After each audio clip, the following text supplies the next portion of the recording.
Third-party identification services are related to identity as a service, but it's this notion that you can use a third party or a service provider to log into sites on your behalf or provide that authentication of users on your behalf.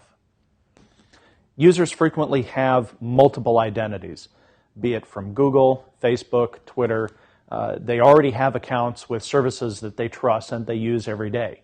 So why not be able to leverage that trust and that existing authentication mechanism with your own sites? So enter this idea of third-party identification, but it allows a trusted third-party service to manage and delegate the identity for another application or another web service or something to that effect. These use tokens rather than another username and password. So if my site trusts, let's say, Facebook to provide identity authentication, I'll relay that request to Facebook. Facebook will make sure the user is who they say they are, and they will send me back a token which says this user is valid. At that point, I know that who I'm dealing with on the user side is legit, and I can allow them access to the website. As a graphical example, we'll take this. We have this user down here at the bottom. And this is a user who's requesting access to a web page, let's say. Up there in the upper left, we have this client. Now, the terminology here, just be careful. When we say client, we're talking about client of a third-party identification service. That client really could be another web server or a web application, something like that. But they're the client in this case because they're requesting identification services through this trusted third party.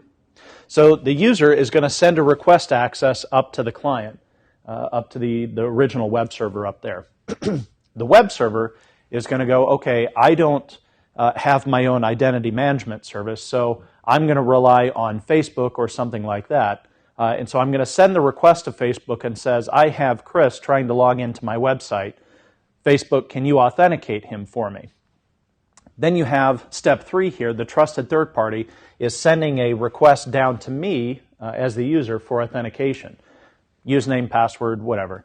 And so I'll send my password back and I'll say, this is Chris, here's my password. Facebook, as the trusted service provider there, the identity service provider, will validate my username and password and say, is this legit? Yep, these are the correct credentials. We'll go ahead and issue the token through step 5 there, sends the token back to the website that I was trying to log into originally and says, Chris is validated. He has the right username and password. Go ahead and log him in.